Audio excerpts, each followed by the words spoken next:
밤이 깊었습니다. 도성의 성문이 닫히고 정막만이 흐르는 시간. 우리는 비로소 화려한 역사의 등불 뒤에 가려진 어두운 그림자를 마주하게 됩니다. 오늘 여러분께 들려드릴 이야기는 기록되지 못한 혹은 기록될 수 없었던 한 여인의 일생에 관한 것입니다. 숨가쁜 일상을 잠시 내려놓으세요. 이제부터 저와 함께 500년 전 달빛만이 유일한 목격자였던 그 시절의 서늘한 공기 속으로 걸어가 보시죠. 이 이야기가 끝날 때쯤 여러분은 조선의 가장 은밀한 비밀을 품은 채 깊고 평온한 잠에 드실 겁니다. 조선 중기 당쟁의 불길이 온 나라를 태우던 시절이었습니다. 한양 북촌의 끝자락 한때는 고고한 학문의 향기가 끊이지 않던 서씨 가문의 저택에는 이제 이끼 낀 기와와 부서진 문창살만이 남았습니다. 이곳에는 서양이라는 여인이 살고 있었습니다. 그녀의 아버지는 강직한 성품으로 임금의 총애를 받던 대사헌이었으나 하루아침에 영모의 누명을 쓰고 머나먼 유배지에서 생을 마감했습니다. 서양은 기억합니다. 아버지가 유배를 떠나던 날 마당에 가득했던 그 서늘한 새벽 안개를요. 화려했던 비단옷은 낡아해졌고 그녀의 고운 손마디에는 물길질과 바느질로 인한 굳은 살이 박였습니다. 하지만 그녀의 눈빛만은 흐려지지 않았습니다. 밤마다 그녀는 아버지가 남긴 낡은 서책들을 읽으며 세상을 배웠습니다. 유교적 질서가 여인에게 요구했던 순종 대신 그녀는 통찰을 선택한 것이지요. 조선시대 여인의 삶이란 대개 안방이라는 좁은 세계에 갇혀있기 마련이었으나 서양은 달랐습니다. 그녀는 담장 너머로 들려오는 세상의 소리에 귀를 기울였습니다. 저작거리의 뜬 소문부터 조정의 은밀한 움직임까지 그녀는 흩어진 정보들을 모아 하나의 거대한 지도를 그려나갔습니다. 이것은 단순한 호기심이 아닌 생존을 위한 처절한 몸부림이었습니다. 어느덧 서양의 나이 22. 당시로서는 혼기를 훌쩍 넘긴 나이였으나 몰락한 가문의 여인에게 혼처는 나타나지 않았습니다. 오히려 그녀의 미모와 지성을 탐내는 권력자들의 검은 손길만이 뻗쳐왔을 뿐입니다. 그 중에서도 당대 최고의 세도가였던 김대감은 서양을 자신의 비밀 가객으로 들이고자 집요하게 유혹했습니다. 김대감의 집은 욕망의 집결지였습니다. 고위 관료들이 모여 나라의 운명을 결정짓는 척하며 자신들의 주머니를 채우던 곳. 서양은 그곳에 제 발로 걸어 들어가기로 결심합니다. 그것은 가문의 명예를 되찾기 위한 위험한 도박이자 자신을 무너뜨린 세상을 향한 조용한 선전포고였습니다. 서양이 처음 김대감의 저택인 청운정에 들어서던 날 정원에는 붉은 배롱나무꽃이 피어 있었습니다. 그 꽃잎이 떨어지는 모습은 마치 누군가의 피눈물 같기도 했지요. 김대감은 거만하게 앉아 서양을 맞이했습니다. 방 안에는 당시 수입된 귀한 침향의 냄새가 자욱했습니다. 침향은 마음을 안정시킨다고 알려졌으나 서양에게는 그 냄새가 마치 썩어가는 권력의 악취처럼 느껴졌습니다. 내가 그 유명한 서대사헌의 여식이냐? 소문대로 기품이 남다르구나. 하지만 이 집에서는 내 그 고고한 자존심은 잠시 접어두는 것이 좋을 것이다. 김대감의 목소리는 낮고 위협적이었습니다. 하지만 서양은 물러서지 않았습니다. 그녀는 천천히 고개를 들어 김대감의 눈을 똑바로 응시했습니다. 조선의 예법상 여인이 사내의 눈을 정면으로 바라보는 것은 무례한 일이었으나 그녀의 눈빛에는 거부할 수 없는 위엄이 서려 있었습니다. 대감, 제가 이곳에 온 것은 자존심을 팔기 위함이 아닙니다. 대감께서 보지 못하시는 것을 보여드리고 듣지 못하시는 것을 들려드리기 위함입니다. 서양의 목소리는 맑고 청아했으나 그 안에는 단단한 힘이 실려 있었습니다. 김대감은 흥미로운 듯 껄껄 웃었습니다. 그는 서양에게 서재의 한쪽 귀퉁이를 내어주며 자신의 손님들을 위해 시를 짓고 검은 고를 타라고 명했습니다. 하지만 그것은 표면적인 이유일 뿐이었습니다. 김대감은 서양의 명석함을 알아차렸고 그녀를 자신의 정치적 수단으로 활용하려 했습니다. 그날 이후 서양은 청운정의 밤을 지배하기 시작했습니다. 그녀는 화려한 잔치가 벌어지는 연회장의 구석에서 혹은 차를 올리는 시비의 모습으로 권력자들의 대화를 엿들었습니다. 그들은 여인인 서양이 자신들의 복잡한 정치 논리를 이해할 리 없다고 생각하며 방심했습니다. 하지만 서양은 그들의 짧은 탄식 하나, 은밀한 눈짓 하나에서도 정보를 읽어냈습니다. 심리학적으로 볼 때 서양은 관찰자 효과를 극대화한 인물이었습니다. 자신을 드러내지 않으면서 타인의 본성을 끌어내는 능력. 그녀는 김대감이 가장 신뢰하는 조언자가 되어갔습니다. 때로는 날카로운 시 한 구절로 그의 고민을 꿰뚫었고, 때로는 차분한 검은고 선율로 그의 불안을 달래주었습니다. 그러던 어느 깊은 밤, 서양은 김대감의 비밀 창고에서 우연히 상자 하나를 발견하게 됩니다. 그 안에는 조정의 인사권을 장악하기 위해 뇌물을 주고받은 명부와 차기 왕권을 노리는 종친들과 주고받은 밀서들이 가득했습니다. 서양의 손이 떨려왔습니다. 이것은 김대감을 무너뜨릴 수 있는 결정적인 증거인 동시에 발각되는 즉시 자신의 목숨을 앗아갈 독배였습니다. 그녀는 잠시 눈을 감고 생각에 잠겼습니다.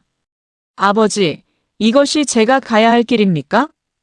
어둠 속에서 들려오는 자신의 심장 소리가 유난히 크게 느껴졌습니다.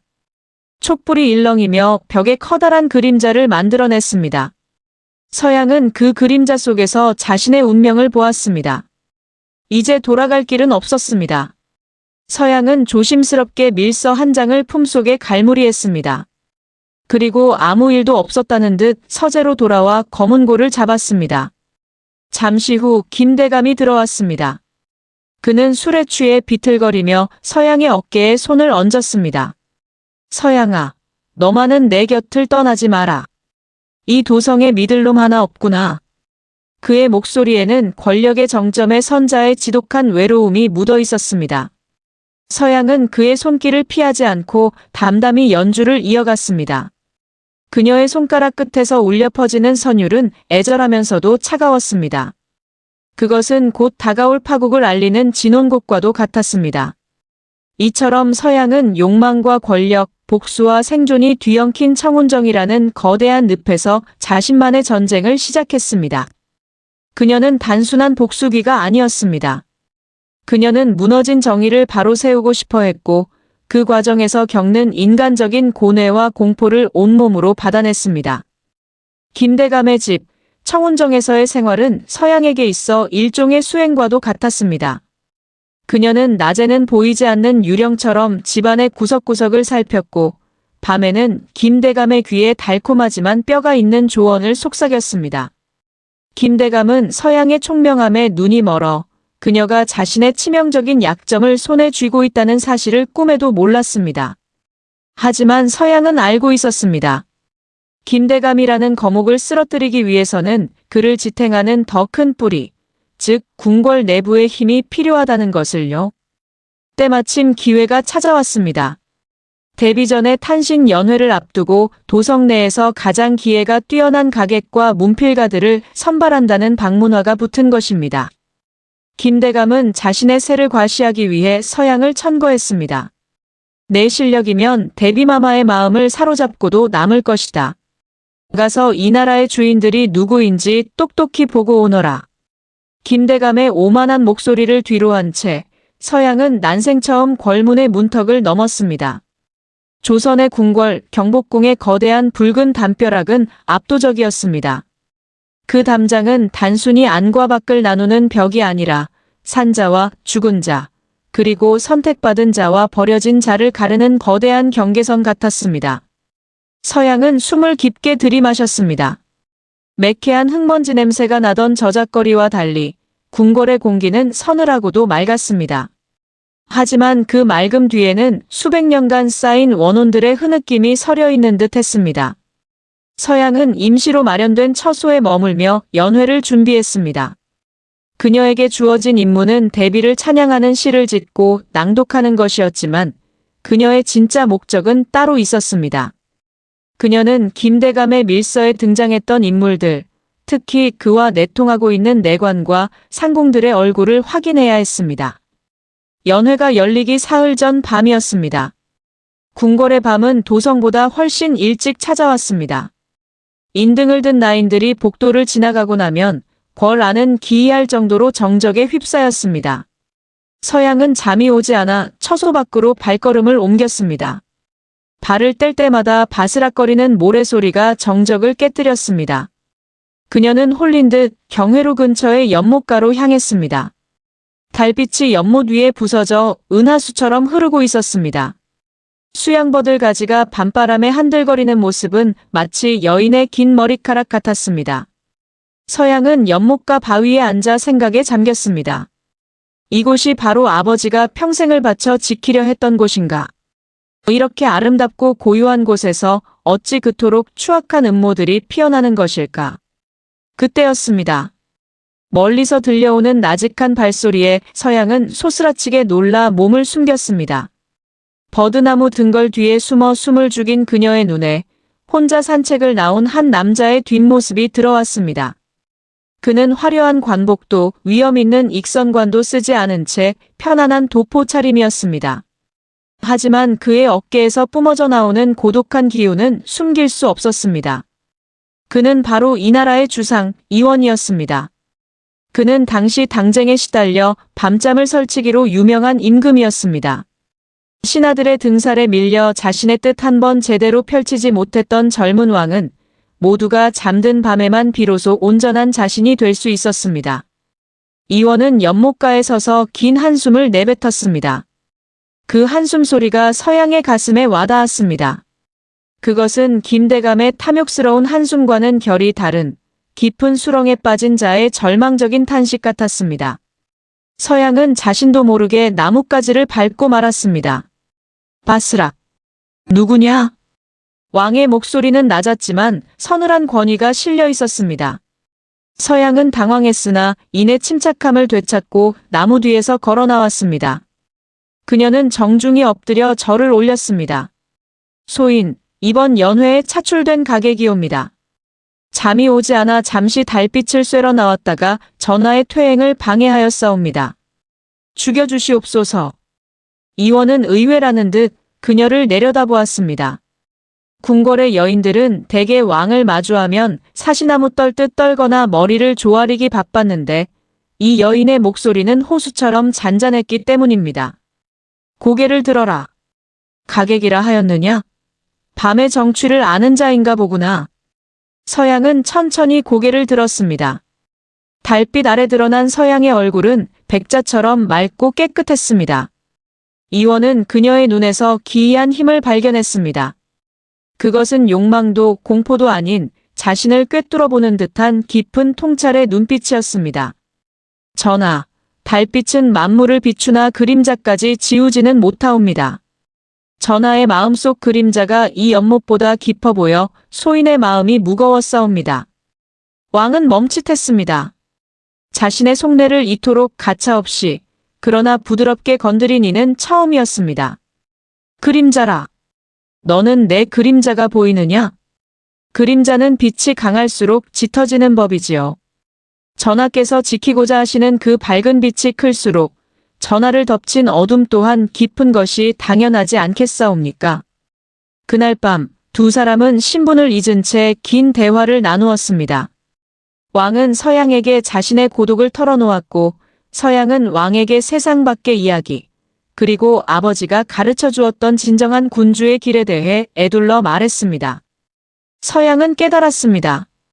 자신이 손에 쥔 밀서의 진짜 주인이 누구여야 하는지를요. 김대감을 무너뜨리는 것은 사적인 복수일 뿐이지만 이 젊은 왕에게 힘을 실어주는 것은 무너진 나라를 바로 세우는 길임을 말입니다. 하지만 이 만남은 위험한 불씨였습니다. 궁궐의 담벼락에는 수만 개의 눈과 귀가 달려 있었습니다. 김대감의 첩자인 조상궁이 멀리서 이 광경을 지켜보고 있었던 것입니다. 조상궁은 서양이 왕의 총애를 입어 자신들의 계획을 망칠까 두려워졌습니다. 연회 당일 서양은 대비전 앞에서 시를 낭독했습니다. 그녀의 목소리는 궁궐 전체를 감싸 안듯 울려 퍼졌고 대비는 물론이고 그 자리에 모인 모든 신료가 감탄했습니다. 하지만 서양의 시구 속에는 오직 왕만이 알아들을 수 있는 은밀한 메시지가 숨겨져 있었습니다. 뿌리 깊은 나무는 바람에 흔들리지 않으나 썩은 고목은 속부터 무너진다는 비유를 통해 김대감의 역모를 암시한 것이지요. 연회가 끝나고 돌아오는 길 서양은 자신의 처소에서 누군가 침입한 흔적을 발견합니다. 다행히 밀서는 몸속에 숨겨두어 빼앗기지 않았지만 이제 그녀의 정체가 탄로나는 것은 시간 문제였습니다. 서양은 결단해야 했습니다. 김대감에게 돌아가 목숨을 구걸할 것인가, 아니면 왕에게 모든 것을 걸고 호랑이 굴로 더 깊이 들어갈 것인가. 서양은 밤하늘을 올려다보았습니다. 궁궐의 지붕 너머로 보이는 달은 어제보다 더 차갑게 빛나고 있었습니다. 그녀는 알고 있었습니다. 이제부터 시작될 싸움은 칼과 창이 아닌 마음과 마음, 그리고 보이지 않는 수싸움이 될 것임을요. 궁궐에 머무는 동안 서양의 일상은 겉으로는 평온해 보였습니다. 낮에는 데뷔 전에 비서실이라 할 수 있는 규방라인들과 함께 궁중서책을 정리하거나 데뷔의 명으로 시를 짓는 일과를 보냈습니다. 하지만 그녀의 마음속은 고요한 호수 위로 돌멩이가 던져진 듯 끊임없이 파동치고 있었습니다. 그녀는 자신이 쥔 밀서가 단순히 김대감의 파멸을 넘어 이 나라의 향방을 좌우할 열쇠임을 직감했습니다. 문제는 어떻게 이 밀서를 왕에게 안전하게 전달하느냐였습니다. 궁궐은 사방이 벽이었고 모든 시선은 감시의 눈길이었습니다. 특히 김대감과 내통하는 조상궁은 서양의 일거수일투족을 놓치지 않으려는 듯했습니다. 조상궁은 매일 밤 서양의 처소 주변을 서성이며 그림자처럼 따라붙었고 서양은 그녀의 날카로운 시선이 느껴질 때마다 온몸에 털이 곤두서는 듯한 섬뜩함을 느꼈습니다. 서양은 자신이 김대감의 밀서를 가지고 있다는 사실을 들키지 않기 위해 철저히 평범한 궁중 여인처럼 행동했습니다. 하지만 그녀의 두뇌는 쉴 새 없이 움직였습니다. 왕은 고독했지만 동시에 수많은 감시 속에서 살아가고 있었습니다. 섣부른 행동은 왕에게까지 위험을 전가할 수 있었기에 서양은 가장 안전하고도 확실한 방법을 찾아야 했습니다. 그녀는 궁중 생활의 규칙과 관례를 면밀히 살폈습니다. 당시 왕에게 직접 보고할 수 있는 기회는 지극히 제한적이었습니다. 매일 아침 조정 대신들의 상소문을 받거나 대비의 명으로 왕실 서적을 옮길 때 혹은 왕의 어진을 그리는 화공을 보조할 때 정도가 전부였습니다. 서양은 이 모든 가능성을 하나하나 분석했습니다. 어느 날 오후 서양은 궁중 서고에서 우연히 한 무리의 서책을 정리하는 내관을 보게 됩니다. 그는 왕의 침전으로 들고 갈 서책들을 분류하고 있었지요. 서양의 눈빛이 빛났습니다. 그녀는 예로부터 전해 내려오는 간언의 미학을 떠올렸습니다. 직접적인 말보다는 은밀한 비유나 암시를 통해 메시지를 전달하는 방식. 그녀는 내관에게 다가가 말을 걸었습니다. 내관님, 귀한 서책들을 옮기시는군요. 혹 제가 돕사오리까? 마침 제게 폐하께서 즐겨 읽으시는 시경 구절이 떠올라 함께 옮기며 그 뜻을 되새기고 싶었습니다. 내관은 처음에는 의심스러운 눈초리로 서양을 보았지만 이내 그녀의 단아한 모습과 지적인 분위기에 경계를 풀었습니다. 당시 궁궐 여인들은 그를 아는 경우가 드물었기에 서양의 지식은 오히려 특별하게 다가왔던 것이지요. 서양은 왕에게 바칠 서책들 사이에 자신의 메시지를 숨기기로 결심했습니다. 그날 밤 서양은 자신의 처소에서 붓을 들었습니다. 밀서의 내용을 그대로 옮길 수는 없었습니다. 발각되면 역모로 몰릴 수 있는 위험천만한 일이었습니다. 그녀는 밀서의 핵심 내용, 즉 김대감이 역모를 꾸미고 있으며 어떤 종친과 결탁했는지를 은유적으로 표현할 방법을 고민했습니다. 그녀는 고심 끝에 오래된 민요가락에 자신의 메시지를 숨기기로 합니다. 당시 유행하던 민요 중에는 백성이 억울함을 호소하거나 간신배를 풍자하는 내용이 많았습니다.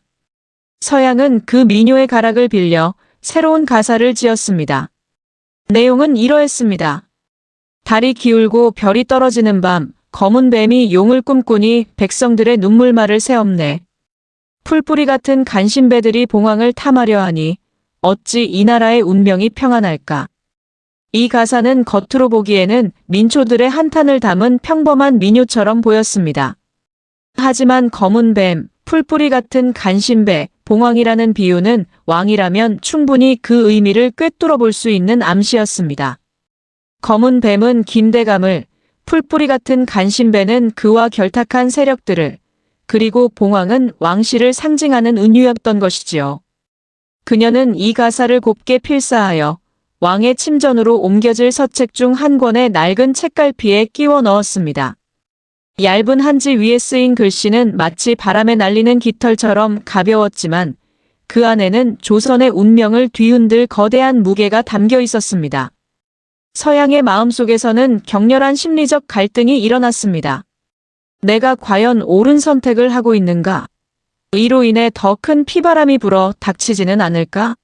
하는 불안감과 이것이 아버지가 원했던 정의로운 세상으로 가는 길이다라는 강한 신념이 끊임없이 충돌했습니다.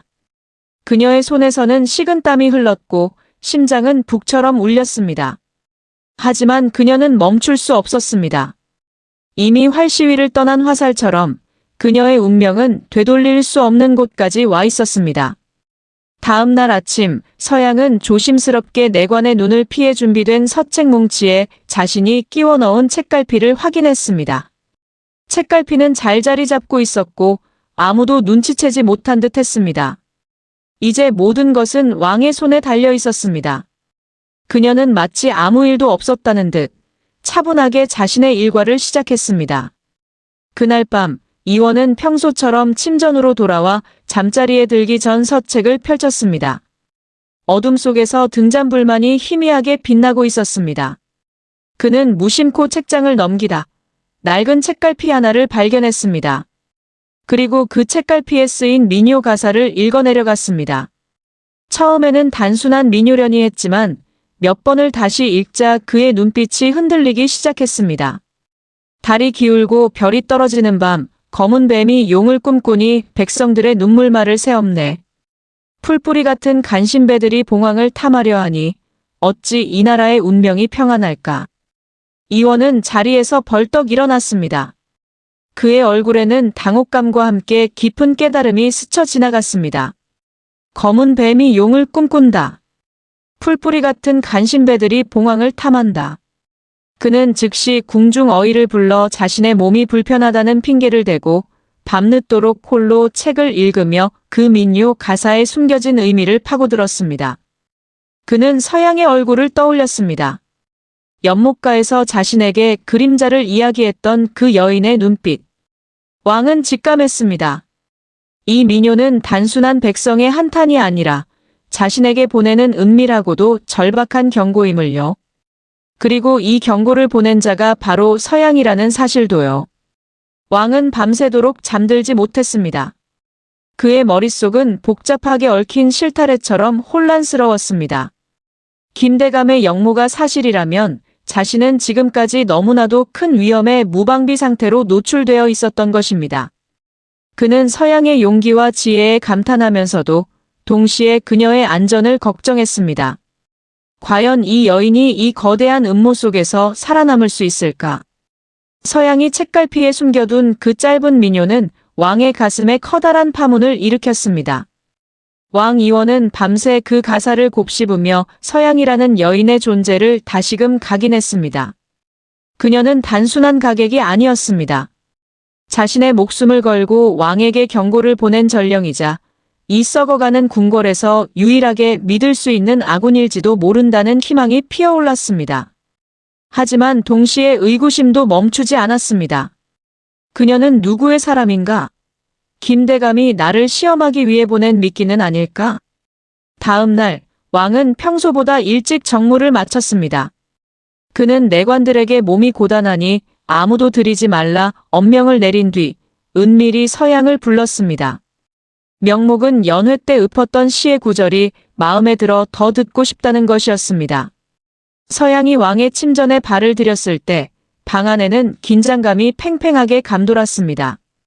왕은 의자에 앉아 서양을 뚫어지게 바라보았고 서양은 말없이 머리를 조아렸습니다. 주위에는 오직 촛불이 타들어가는 소리와 두 사람의 미세한 숨소리만이 들릴 뿐이었습니다. 서양이라 하였느냐? 내가 어제 남긴 그 노래. 참으로 기이하더구나. 도성 저작거리의 미녀라 하기엔 그 뜻이 너무나도 날카로워 내 가슴을 찔렀다. 이원의 목소리는 낮고 가라앉아 있었습니다. 서양은 천천히 고개를 들어 왕의 눈을 마주 보았습니다. 그 눈에는 두려움 대신 모든 것을 내던진 자만이 가질 수 있는 평온함이 서려 있었습니다. 전하, 소인이 드린 것은 노래가 아니라 진실이었사옵니다. 진실은 때로 칼보다 날카롭고 독보다 치명적인 법이지요. 왕은 자리에 일어나 서양에게 다가왔습니다.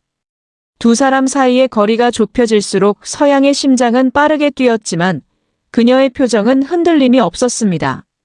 진실이라. 그렇다면 묻겠다.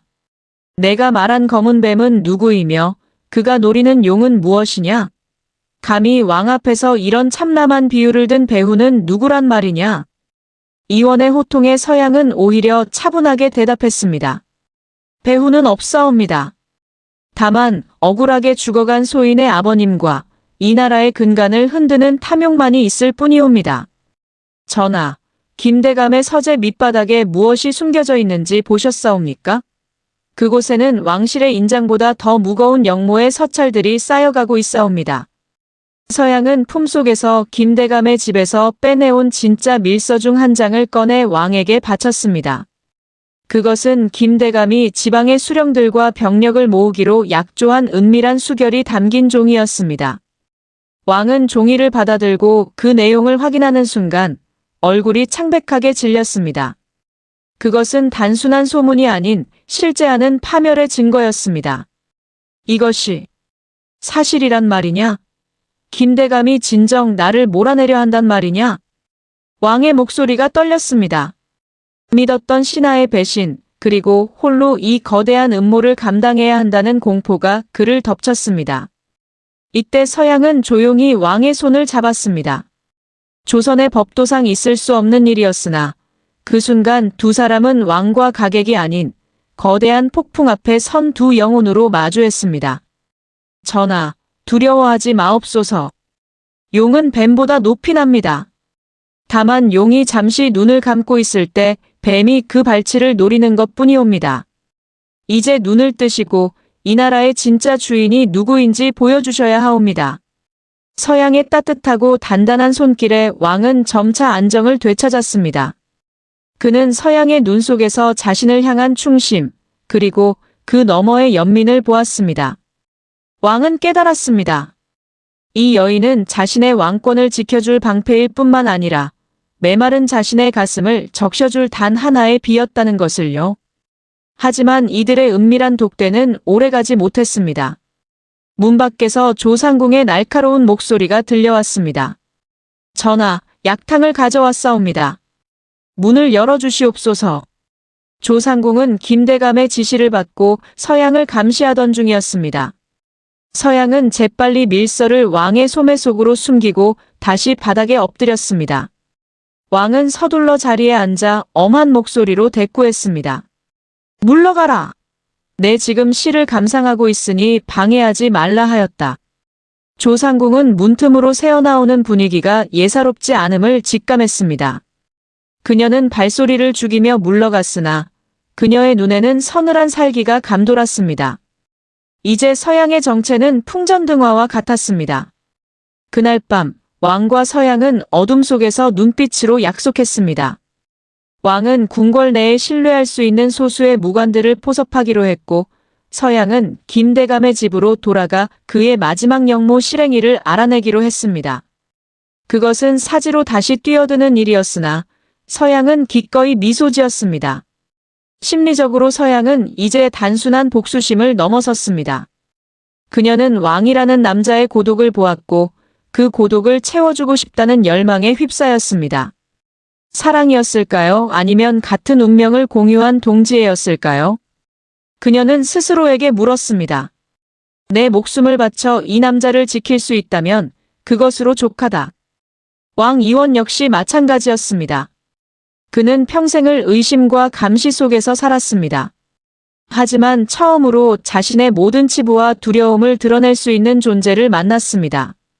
그는 서양을 보내고 싶지 않았습니다. 그녀를 궁궐의 가장 안전한 곳에 숨겨두고 싶었으나 그녀가 없으면 이 전쟁에서 이길 수 없음을 누구보다 잘 알고 있었습니다.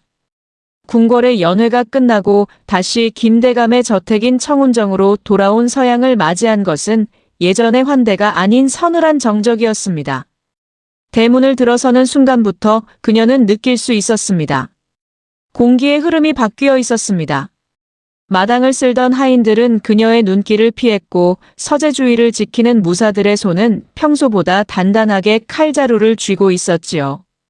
김대감은 자신의 서재에서 홀로 술을 마시고 있었습니다. 서양이 문을 열고 들어가자 그는 고개도 들지 않은 채 낮게 은조렸습니다. 궐 안의 공기는 어떠하더냐? 내가 보낸 선물이 왕의 마음을 충분히 흔들어 놓았는지 궁금하구나. 서양은 가슴이 내려앉는 듯 했으나 목소리는 여느 때처럼 평온하게 유지했습니다. 전하께서는 소인의 씨를 무척이나 아끼셨사옵니다. 덕분에 며칠 더 머물며 전하의 고독을 엿볼 기회를 가졌사옵니다. 김대감은 그제야 고개를 들어 서양을 보았습니다.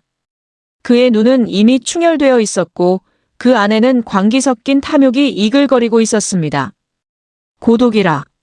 왕의 고독은 사치일 뿐이다. 이제 그 자리에 어울리는 진짜 주인이 나타날 때가 되었지. 서양아, 너는 내가 왜 너를 그곳에 보냈다고 생각하느냐? 서양은 대답 대신 조용히 김대감의 술잔을 채웠습니다. 술잔에 떨어지는 술방울 소리가 정적 속에서 유난히 크게 울렸습니다. 대감의 큰 뜻을 소인이 어찌 다 헤아리겠사옵니까? 다만 대감께서 가시는 길이 곧 소인의 길이라 믿을 뿐이옵니다. 김대감은 서양의 대답이 마음에 든 듯 껄껄 웃으며 그녀의 손목을 거칠게 낚아챘습니다. 그래, 너는 영리한 계집이지. 하지만 영리함이 지나치면 화를 부르는 법이다. 조상궁에게 전가를 받았다. 내가 밤늦게 왕의 침전에 머물렀다지. 거기서 무슨 이야기를 나누었느냐? 심리적인 압박이 서양의 숨통을 조여왔습니다. 이것은 단순한 질문이 아닌 생사를 가르는 신문이었습니다. 서양은 김대감의 눈을 피하지 않고 오히려 그에게 한 걸음 더 다가갔습니다. 향기로운 분내와 독한 술 냄새가 섞이며 방 안의 공기가 혼탁해졌습니다. 대감, 왕은 외로운 사내였사옵니다. 소인은 그 외로움을 파고들어 대감께서 원하시는 정보를 얻으려 했을 뿐입니다. 왕은 지금 김대감 당신을 전적으로 신뢰하고 있사옵니다. 그것이 대감께서 원하시던 결과가 아니옵니까? 서양의 목소리에는 미묘한 유혹과 확신이 서려 있었습니다. 김대감은 잠시 그녀의 눈을 살피더니 이내 손목을 놓아주었습니다. 좋다. 내 말을 믿어보지. 사흘 뒤다. 사흘 뒤 보름달이 뜨는 밤 궁궐 내부의 내응자들과 함께 사직을 바로잡을 것이다. 너는 그때까지 왕의 곁을 지키며 그가 딴 생각을 하지 못하도록 묶어두어라.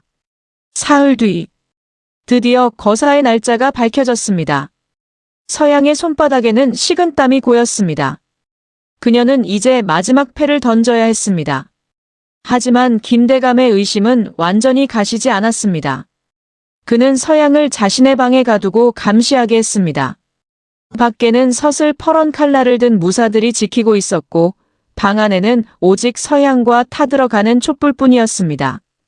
서양은 방 안을 서성이며 생각에 잠겼습니다. 이 소식을 왕에게 전해야 한다. 사흘이라는 시간은 너무 짧다. 그녀는 방 한 구석에 놓인 검은고를 보았습니다. 예로부터 소리는 담장을 넘고 마음을 전하는 수단이라 했습니다. 그녀는 검은고 줄을 튕기기 시작했습니다. 낮고 묵직한 가락이 밤 공기를 타고 청운정을 넘어 도성으로 흘러나갔습니다. 그것은 언뜻 들으면 평범한 가객의 연습 같았으나 사실은 왕과 미리 약속했던 암호였습니다. 검은고의 세 번째 줄을 길게 끌면 거사의 날이 임박했다는 신호였지요. 그 시각 궁궐의 높은 누각 위에서 밤바람을 맞던 왕 이원은 멀리서 들려오는 가냘픈 검은고 소리에 귀를 기울였습니다. 바람결에 실려온 그 소리는 분명 서양의 것이었습니다. 왕의 주먹이 하얗게 쥐어졌습니다. 사흘. 사흘이구나. 왕은 즉시 어둠 속에 숨어있던 무관들에게 비밀 전가를 내렸습니다. 다시 청운정, 서양은 연주를 마친 뒤 거울 앞에 앉았습니다. 그녀는 알고 있었습니다. 이 연주가 자신의 위치를 적들에게 노출할 수도 있다는 것을요. 아니나 다를까 문이 거칠게 열리며 조상궁이 들어왔습니다. 궁궐에서 김대감의 사가로 내려와 서양을 직접 감시하기 시작한 것입니다. 이 밤중에 무슨 곡조가 이리 처량하냐?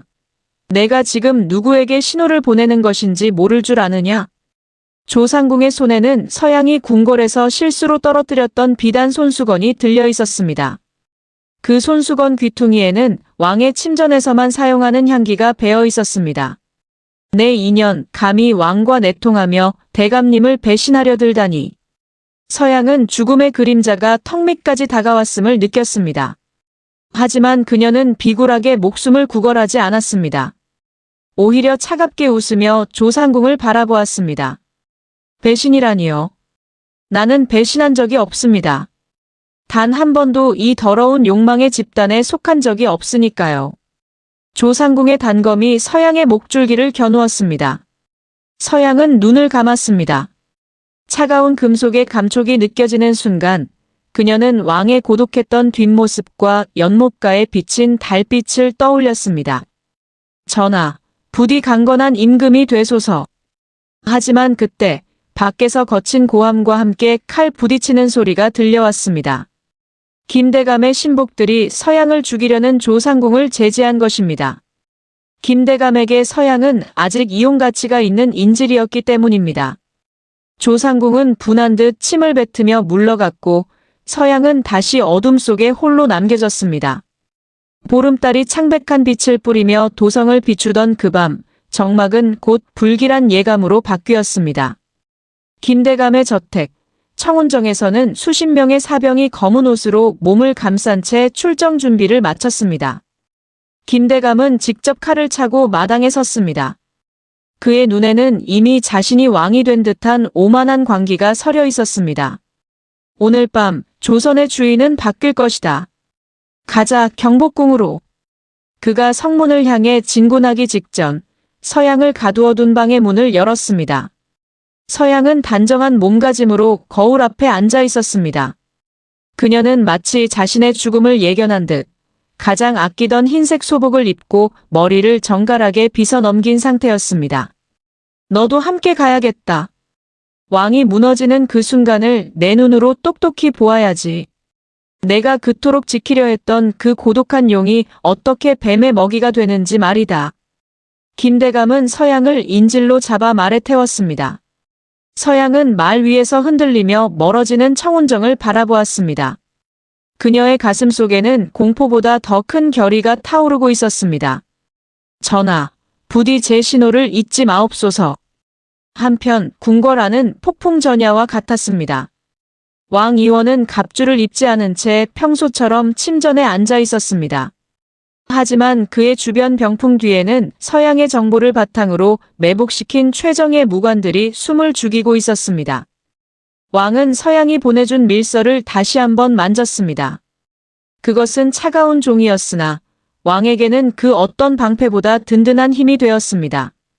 자정이 지날 무렵 궁궐의 서쪽 문인 영추문이 은밀하게 열렸습니다. 김대감의 내응자인 수문장이 길을 열어준 것입니다. 검은 무리가 파도처럼 궐 안으로 밀려 들어왔습니다. 김대감은 거침없이 왕의 침전인 강령전으로 향했습니다. 서양은 그의 뒤에서 비극적인 목격자가 되어 끌려갔습니다. 침전 문 앞에 당도한 김대감은 거칠게 문을 걷어찼습니다.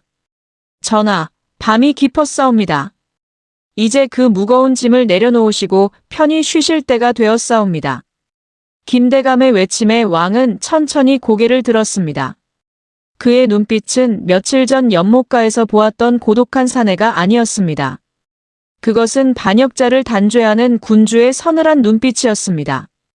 김대감, 보름달이 참으로 밝구나. 내가 내 목을 치러 오는 길이 이토록 환하니 저승으로 가는 길 또한 길을 잃지는 않겠구나. 김대감은 왕의 태어남에 잠시 주춤했습니다. 흥, 허세는 여전하시구려. 여봐라. 당장 저자를. 그가 명령을 내리려는 찰나 서양이 온 힘을 다해 소리쳤습니다. 지금입니다. 그 말이 신호가 되어 병풍 뒤에서 수십 명의 금군들이 쏟아져 나왔습니다. 동시에 침전 밖에서도 김대감의 사병들을 포위하는 함성이 울려 퍼졌습니다. 왕은 미리 군사를 움직여 김대감의 퇴로를 차단하고 그를 궐 안이라는 거대한 덫에 가둔 것이었습니다. 전투는 치열했습니다. 칼과 칼이 부딪히는 금소금이 정적을 깼고 붉은 피가 백색한지 문에 꽃처럼 뿌려졌습니다. 아수라장 속에서 김대감은 자신의 패배를 직감했습니다. 그는 마지막 발악으로 옆에 있던 서양의 목에 칼을 겨누었습니다. 이 모든 것이 내 계집의 농간이었구나. 내 죽더라도 너만은 저승길 동무로 데려가겠다. 서양은 칼날이 목을 파고드는 감촉을 느끼면서도 왕을 바라보며 미소 지었습니다. 전하, 보소서. 이제 뱀은 죽고 용이 승천할 시간입니다. 그 순간 왕의 곁을 지키던 호위무사의 화살이 김대감의 가슴을 관통했습니다. 김대감은 비명도 지르지 못한 채 바닥으로 고꾸라졌습니다. 서양 또한 그의 손에 밀려 바닥으로 쓰러졌습니다. 왕은 단숨에 달려가 서양을 품에 안았습니다. 그녀의 흰 소복은 김대감의 피와 그녀 자신의 상처에서 흘러나온 피로 붉게 물들어 있었습니다. 마치 밤에 핀 붉은 연꽃 같았습니다. 서양아, 정신을 차려라. 내가 나를 구했거늘 어찌 내가 쓰러진단 말이냐. 왕의 목소리가 갈라졌습니다. 서양은 떨리는 손으로 왕의 뺨을 어루만졌습니다. 그녀의 숨은 가빴지만 눈동자만은 그 어느 때보다 맑게 빛났습니다. 전하, 이제 그림자는 사라졌사옵니다. 부디 백성들의 눈물을 닦아주는 밝은 해가 되소서. 그녀의 손이 힘없이 떨어졌습니다. 왕의 통곡 소리가 깊은 밤 궁궐의 지붕을 타고 멀리 퍼져나갔습니다. 하지만 역사의 기록은 냉혹했습니다. 다음 날 김대감의 영모는 진압되었고 가담자들은 모두 처형되었습니다. 그러나 서양의 존재는 그 어디에도 기록되지 않았습니다. 역적의 집에서 가객으로 지냈던 여인이 왕을 구했다는 사실은 왕실의 권위에 흠집이 될 수 있었기 때문입니다. 왕 이원은 평생을 강직한 군주로 통치했으나 죽는 날까지 연못가를 거닐며 이름 없는 여인의 노래를 그리워했다고 전해집니다. 실록에는 그저 궁중의 기강을 어지럽힌 여인을 내쳤다는 한 줄의 기록만이 남아 그녀의 진심을 가렸을 뿐입니다. 폭풍이 지나간 궁궐에는 다시 고요가 찾아왔습니다. 하지만 그 고요는 이전의 정막과는 사뭇 다른 것이었습니다. 피비린내 나던 강령전의 마당은 깨끗이 씻겨 내려갔고 영모에 가담했던 이들의 이름은 기록에서 지워졌습니다. 왕 이원은 그날 이후 더욱 정사에 매진했습니다. 그는 신하들을 엄격히 다스리면서도 백성들의 고통에는 누구보다 민감하게 반응하는 어진 군주가 되었습니다. 사람들은 왕이 변했다고 말했습니다. 그 차가웠던 눈빛 속에 이름 모를 따뜻한 슬픔이 깃들기 시작했기 때문입니다. 왕은 홀로 밤을 지새우는 날이면 어김없이 경회로 연못가를 찾았습니다. 수양버들은 여전히 바람에 한들거렸고 달빛은 변함없이 수면 위에 은하수를 수놓았습니다. 하지만 그 곁에서 날카로운 통찰을 건네주던 여인은 더 이상 없었습니다. 왕은 서양이 마지막으로 남긴 붉게 물든 흰 비단 조각을 소매 속에 품고 다녔습니다. 그것은 왕에게 있어 권력의 허망함을 일깨워주는 경책이자 자신을 살린 유일한 사랑의 증거였습니다. 세월이 흘러 왕이 승하하던 날, 그는 마지막 유언으로 작은 함 하나를 함께 묻어달라 청했습니다. 그 함 속에는 서양이 읊었던 시 구절과 그녀가 타던 검은 고의 줄 하나가 들어있었다고 전해집니다. 공식적인 역사서인 조선왕조실록에는 그저 왕의 근검절약과 치세를 찬양하는 기록만이 가득하지만 민초들 사이에서는 달빛 가객이라 불리는 한 여인이 왕의 목숨을 구하고 연꽃처럼 져버렸다는 이야기가 구전으로 떠돌았습니다. 어쩌면 우리가 알고 있는 역사는 빙산의 일각일지도 모릅니다. 기록하는 자들의 붓끝에서 살아남지 못한 수많은 서양들이 이 나라의 기틀을 닦고 위태로운 순간마다 자신을 태워 어둠을 밝혔을 것입니다. 오늘 밤 여러분의 창가에 비치는 달빛 또한 수백 년 전 서양이 바라보던 그 달빛과 다르지 않습니다. 그녀가 꿈꾸었던 세상은 거창한 것이 아니었습니다. 억울한 죽음이 없고 진심이 왜곡되지 않으며 사랑하는 이들이 평온하게 잠들 수 있는 세상. 이제 그 평온함을 시청자 여러분께 돌려드리려 합니다. 서양의 고단했던 삶도 왕의 무거웠던 어깨도 이제는 역사의 안개 너머로 사라졌습니다. 깊은 밤입니다. 이제 무거운 생각들은 서양의 검은고 선율에 실어보내시고 여러분만의 고요한 궁궐 안으로 들어가십시오. 그곳에서 가장 평온하고 깊은 잠을 이루시길 바랍니다. 내일 아침 눈을 떴을 때 여러분의 삶에도 서양이 지키고자 했던 그 밝은 해가 떠오르길 기도합니다. 이야기를 들어주셔서 감사합니다. 이제 편안히 잠드십시오.